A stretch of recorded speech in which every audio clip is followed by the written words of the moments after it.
كيجي إسلاما مد كروما بخاري مسلم ilma khafidi khottu wasnaqi ittin garoomi isis gargaari umrii tee guutuu wajjin dulloomi isis gargaari umrii Oduu gammachiisaa hawaasa keenya sagalee waamichaa keenya dhageessan maraaf duraan dursee baga bara haroo bara 2015 nagaan geessan uffaa jiru.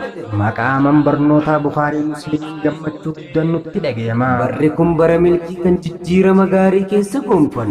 Rabbiin nuuf haa godhu isiniin jechaadha. Baga geessan baga geenye. Kanatti aansuudhaan barnootaa oolmaa daa'imman Bukaarii Musliim akka lakkoofsa Habashaa bara barnoota 2015 akka lakkoofsa biyya alaatti bara 2022 daa'imman umriin isaanii barnoota idileetiin duraa galmeessuu waan jalqabee jiru. Fulbaana tokko kaasee hanga 20tti fiddanii akka galmeessitan isiniin jenna. Yaadachiis hawaasa keenya maraaf barattoota keenya waggaa dabree asitti galmaawanii barachaa turanii ji'a lamaaf adda baanee ture. Yeroon galmee isaanii bara kanaa gahee waan jiruuf guyyaa asii olitti eerame keessatti mana barnootaa Bukaarii Musliimitti deebitanii akka galmeessitan cimsinee waamicha keenya isiniif dabarsina. Manni barnootaa Bukaarii Musliim mana barnoota oolmaa daa'immanii dhiyeenyatti hundeeffame yommuu ta'u, akkuma maqaan isaa mul'ata isaa fagoo dhaqqabuuf biqilaarraa hidda isaa fageessee dhaabee akka mana barnootaa biraatti osoo hin tahin qaala'iinsa jireenyaatiinis wal qabatee daa'imman maatiin isaanii harka qalleeyyii tahanii fi yataamaa waggaatti daa'ima 10 kaffaltii tokko malee ni barsiisa. Tajaajila hawaasa isaatti kennu akka bu'aatti ilaalee gatii salphaadhaan waggaa xiqqoo keessatti daa'imman keenya bakka hin malle oolu walitti qabee barnoota qulqullina qabu kennuudhaan barnoota idileetiin duraa qopheessee jijjiirama addaa galmeessuu isaa hawaasni daa'imman isaanii asitti baratan ragaa baaniiti jiran.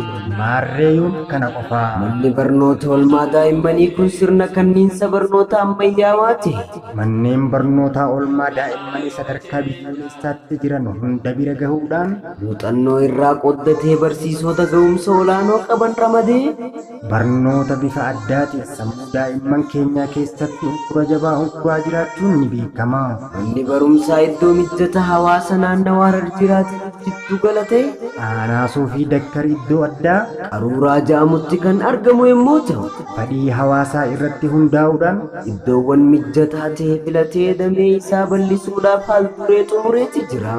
Manni barnootichaa daree dura bu'aa tokkoo fi daree barnootaa 5 daree daa'imman yeroo muganitti ciisan firaashootaa fi uffata waliin caayaa yeroo nyaataa isaanii itti nyaatan mana fincaanii qulqullina isaa sadarkaa eeggatee fi mooraa taphoota garaagaraa itti taphatan meeshaalee guutuu waliin kan qabudha.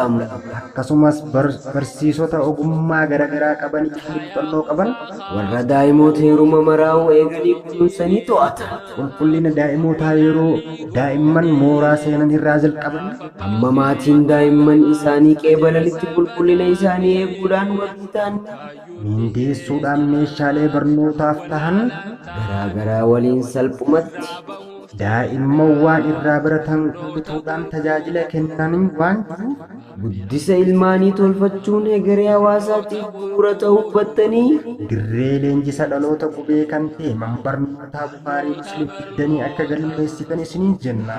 Gosoota barnootaa Harfii Quraanaa, Lugaa Afaan Arabaa, Afaan Oromoo, Afaan Amaariffaa, Afaan Ingilish, seenaa sahabootaa, haqa haadhaa fi abbaa, aqiidaa Islaamaa, herreega, saayinsii fi siiraa rusultootaa.